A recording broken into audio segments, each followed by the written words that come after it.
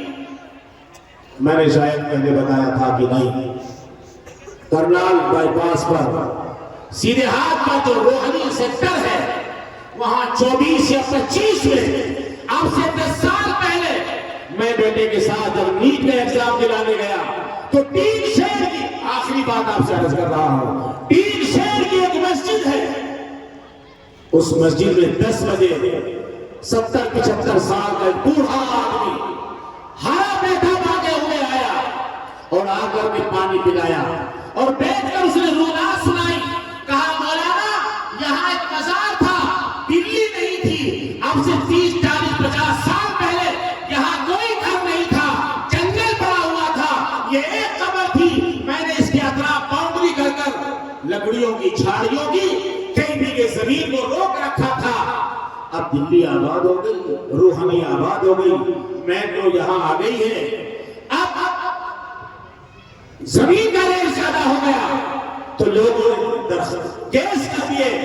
میں 30 سال سے، میری دھیان سے بات سنو، 30 سال سے کیس لڑ رہا ہوں، ادھر کٹیرے میں سرکاری وکیل رہتا ہے، لیکن میں نے آج تک کوئی وکیل نہیں کیا، میں خود اپنا کیس لڑتا ہوں، خود کٹیرے میں کھڑا ہوتا ہوں۔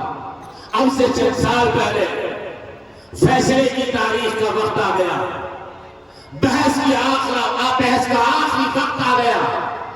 پتہ چل چکا تھا کہ آج آخری ہے, آج فیصلہ سنایا جائے گا. میں رات میں اٹھ کر, جیسے رات میں اٹھ کر اللہ سے دعا مانگ کر صبح کو دہلی کی عدالت میں جا کر یہ 75 سال کا بوڑھا ہرا پٹکا باندھ کر, ہرے کپڑے پہن کر, بوڑھا آدمی 80 سال کا, ادھر سرکاری وکیل کھڑا ہے اور یہاں یہ مسلمان 80 سال کا بوڑھا کھڑا ہے. جج نے اس وکیل سے جو سرکاری تھا کیس کی سنوائی کی, اس کے پوائنٹ کو دیکھا اور بوڑھے سے پوچھا تو بوڑھا اگر مطمئن نہیں کر پایا تو اب سے 20 سال پہلے کا واقعہ جج نے اپنا قلم اٹھایا تھا اور رجسٹر پر تحریر کرنے جا رہا تھا کہ یہ جگہ مسلمانوں کی نہیں ہے, اس جگہ سے آپ کو ہٹنا پڑے گا, مسجد کو شہید کرنا پڑے گا. یہ قلم اٹھا تھا. بوڑھا کہتا ہے میں نے جج صاحب سے وجد میں آ کر چیخ کر چلا کر یہ کہا, جج صاحب جی کیا بات ہے, میری ایک بات سن, جو آخری بات ہے, میری ایک بات سن, کیا بات ہے.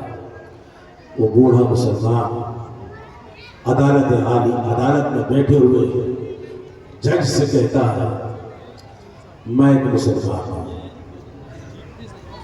میں ایک فقیر ہوں, میں درویش ہوں, میں نے فقیری لے رکھی ہے, میرے بیوی بچے نہیں ہیں, میرا فقیر کا تعلق اس پالنہار کے ساتھ جڑا ہوا ہے. جج صاحب کان کھول کے سن لو, تمہارے ہاتھ میں قلم ہے اور سامنے رجسٹر اور کاپی رکھا ہوا ہے, جو تمہاری مرضی ہے فیصلہ لکھو, لیکن یاد رکھو یہ عدالت تمہاری لگی ہے. آج رات میں 12 بجے عدالت میری فقیر کی لگنے والی ہے. اگر میری اولاد کو ختم نہ کرا دیا تو آج سے فقیری چھوڑ دوں گا. یہ لفظ کا کہنا تھا اس مسلمان کا, یہ جھٹکا لگانا تھا ایمان کے بول کا. جج قلم اٹھاتا ہے, دہلی کی عدالت میں بیٹھا ہوا, رجسٹر پر تحریر کیا ہوا مضمون آج تک ریکارڈ ہے. جج لکھتا ہے یہ جگہ مسلمانوں کی تھی, یہ جگہ مسلمانوں کی ہے اور یہ جگہ مسلمانوں کی ہی رہے گی. اسی لیے میں کہتا ہوں ہمیں مت چھیڑو ورنہ ہم اپنے اللہ سے کہہ دیں گے. کہا کبھی کسی نے بیوی بیمار ہو گئی, رات میں گاڑی والا آئے گا, گھوڑے والا آئے گا, پیسوں والا آئے گا. کوئی آدمی ایسا ہے جو بچے سے یوں کہتا لوٹا لاؤ مصلی لگاؤ جب تک گاڑی ہے اللہ سے کہہ دوں. سوال ہی پیدا نہیں ہوتا, مطلب ہی نہیں بنتا. وہاں نہیں جائیں گے. میں آپ سے گزارش کرنا چاہتا ہوں, ایک چھوٹے بچے کو کسی نے باہر گلی میں مار دیا, مدرسہ سے ہنڈا بناتا ہے. میں یہ بتا رہا تھا 6 سال کے بچے کی پٹائی کر دی, 12 سال کے بچے نے مار دیا. دھیان سے سننا میری بات کو. 6 سال کے بچے کی پٹائی کر دی, 12 سال کے بچے نے مار دیا.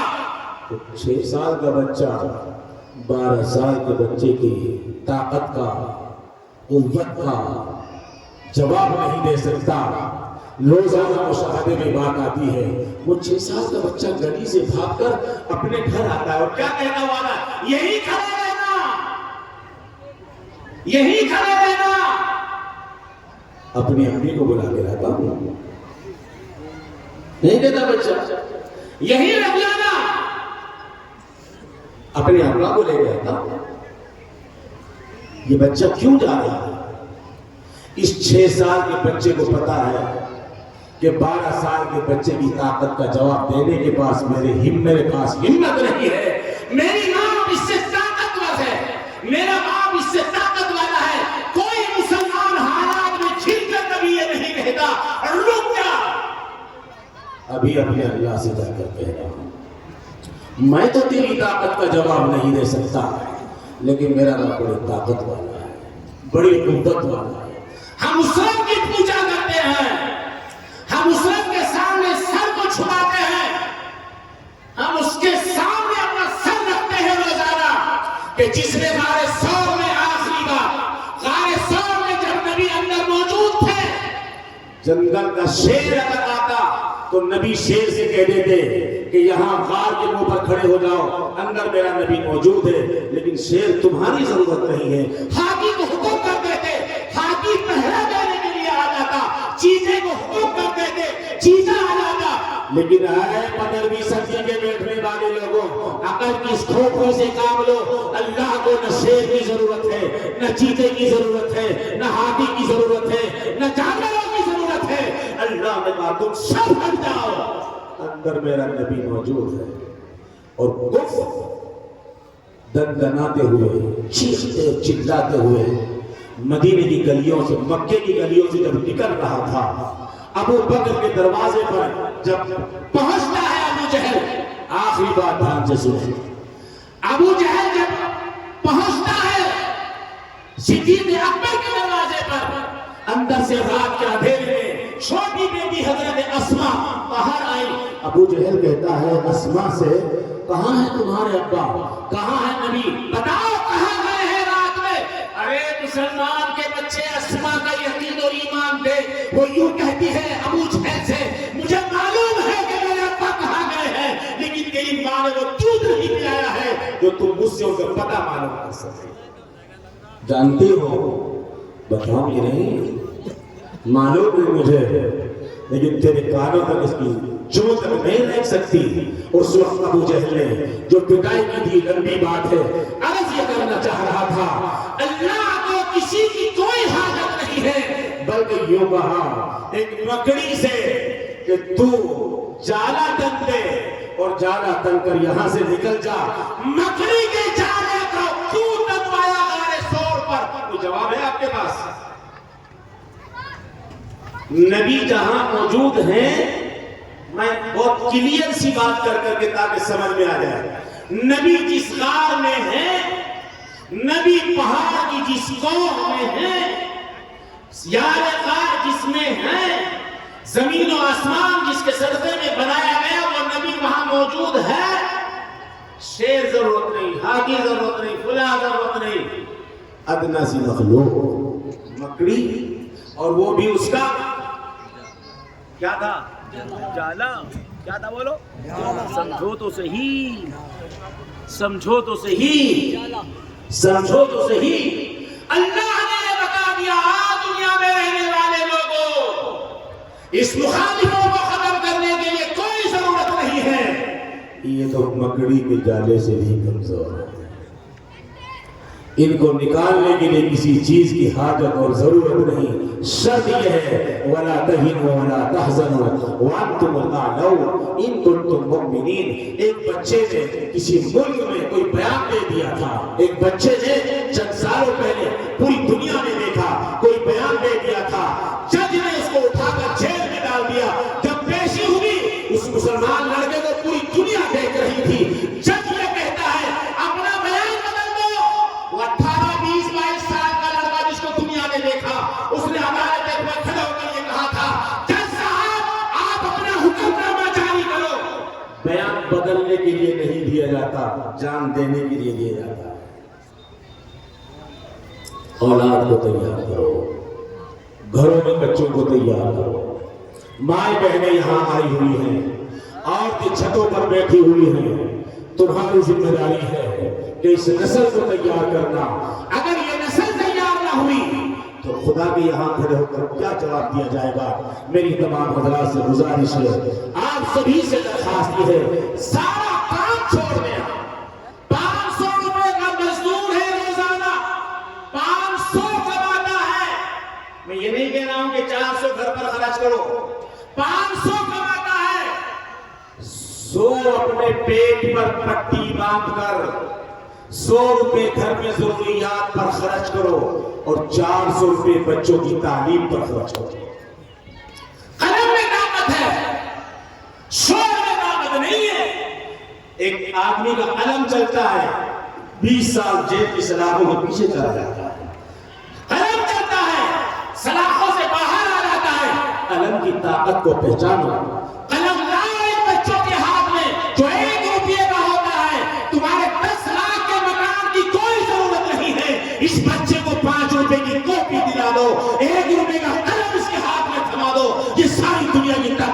چننا بھی جانتا ہے، یہ ساری دنیا کی تقدیر بدلنا بھی جانتا ہے. اگر تم ان کو گھروں میں رکھے رہو گے، نسل کو کلے جیسے لگا کر رکھو گے، تو یہ اشرف علی تھانوی بھی نہیں بن سکتے، ابوالکلام آزاد بھی نہیں بن سکتے. یہی جملہ کہا تھا نہرو نے، مہاتما گاندھی نے، کہ جب وہ بیمار تھے اور مولانا یوسف صاحب اوپر سے گاندھی جی آ رہے تھے اور نیچے سے مولانا ابوالکلام جا رہے تھے. یوں کہا تھا اس وقت کے وزیر اعظم نے.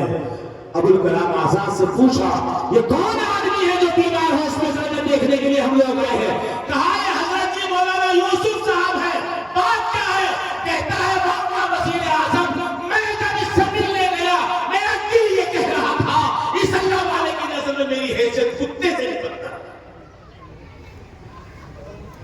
جوڑو اللہ سے، اس نسل کو جوڑ دو، ان بچوں کو جوڑ دو. جی کرتا ہے کہ تمہارے پاؤں پکڑ لو، میرے جی کرتا ہے کہ گلیوں میں گشت کرو. صبح 8 بجے کے بعد گلیوں میں کسی غریب کا بچہ، کسی یتیم اور بیوہ کا بچہ صرف اس لیے اسکول نہیں جاتا کہ ماسٹر جی نے یہ کہا کہ کاپی لے کے آیا. ہمارے بچہ تو اسکول کی فیس دے کر 20, 22, 50 ہزار روپے کی فیس ادا کر 2.5-2 لاکھ روپے کی فیس لے کر پڑھ رہا ہے، اور ہماری برابر میں کوئی بیوہ عورت ہے، اس کے بچے کے ساتھ صفائی کا، اس کے بچے کے ساتھ رحم کا معاملہ کرو، تمہارے بچوں کے ساتھ اللہ رحم فرمائے گا. ان بچوں کے ساتھ 50 بیگھے زمین، آخری بات میری پھر یاد ہے، 50 بیگھے زمین کے مالک ہے آپ، 100 بیگھے زمین کے مالک ہے آپ. میں پھر کہہ رہا ہوں 100 بیگھے زمین کے مالک ہیں آپ، 50 بیگھے زمین کے مالک ہیں آپ، اور بچے آپ کے 2 ہیں، ایک لڑکا ہے ایک لڑکی ہے، تو 100 بیگھے زمین انہی دونوں کے چاروں طرف گھومے گی. انہی کے لیٹرین بنواؤ گے، انہی کے کمرے بنواؤ گے، انہی کی شادی کرو گے، انہی کی گاڑی بنواؤ گے، انہی کی فیکٹری بنواؤ گے. ارے تف ہے افسوس ہے، یہ پتھر دل انسان ہے جو اپنی گاڑی کے 4 اور پہیے کو 2 بچوں کے پیچھے گھما رہا ہے. اس معاشرے میں جتنے بھی بچے جینے والے ہیں وہ سب ہمارے کلیجے اور خون کی اولاد ہیں. ہم دوسروں کے لیے جیئیں گے تو رب ہمارا کام آسان فرمائے گا. نکلو اپنی اس ہال سے باہر، نکلو اس گھر کی چھتاؤں سے الگ، پکڑو غریبوں کو، بچوں کو، لاؤ یتیموں کے بچوں کو، اور آپ میں سے کھڑا ہو کر ایک آدمی یہ کہے ہماری گلی میں کوئی بیوہ عورت ہے، آج سے اس کے بچے کی تمام ذمہ داری میرے کاندھوں پر آئے گی. رسول اللہ صلی اللہ علیہ وسلم کے پاس حضرت اسماء تشریف لائی اور آ کر کے یوں کہا یا رسول اللہ، بابا جان میرا جی چاہتا ہے کہ میرا مکان آپ کے مکان سے بہت دور ہے، وہاں سے مکان بدل کر آپ کے پاس آ جاؤ. کہا بیٹی کل ہی ایک صحابی کا مکان بدلا گیا ہے، آپ بعد میں آ جانا. معلوم ہوا صحابی کو کہ اللہ کے رسول کی بیٹی آنا چاہتی ہے، مکان خالی کر دیا. یہ معاشرہ دے کر گئے تھے رسول کہ دوسروں کی محنت اور دوسروں کے خوش کرنے کے لیے مکانوں کی تبدیلی ہوا کرتی تھی. یہاں بیٹھا ہوا مجمع جن کو اللہ نے نوازا ہے، بینک بیلنس بہت ہے، بینک بیلنس بہت ہے. ایک گاؤں ہے نام تو کیا بتاؤں، ابھی کروں، ایک گاؤں ہے نام تو کیا بتاؤں. بینک کی گاڑی گاؤں میں آئی، وہ کہنے لگی فلاں آدمی ہے اس گاؤں میں، مسلمان کی بات کر رہا. یہاں کیا بات ہے، کیا اس سے ملنا ہے؟ مسلمان آپ کے قریب کا گاؤں ہے، کیا بات ملنا ہے؟ کہنا کہ SBI کی گاڑی آئی، کہاں ہے؟ سلائے لوگ بلا کر یہ ہے. کیوں آئے؟ کہ اس لیے آئے ہیں کہ جتنے پیسے ڈلوائے ہیں آج تک بینک میں نکالنے کے لیے گیا ہی نہیں. ہم یہ سوچتے ہیں زندہ بھی ہے یا مردہ ہے بھی یا چلا گیا. کتنے لوگ ہوں گے اس مجمع میں، کتنے لوگ، میرے پاس وقت نہیں ہے، نہیں تو میں آپ کو بتا دیتا. میں ابھی تقریباً 20 دن پہلے آدھے ہندوستان کا دورہ، آدھے ہندوستان سے بھی زیادہ کا دورہ، صرف اسی طرح کے مجموعوں سے 25 علماء، وہاں کی بے دینی، وہاں کی پریشانی، وہاں کے حالات، روزمرہ کی زندگیاں، مسلمان کہاں جا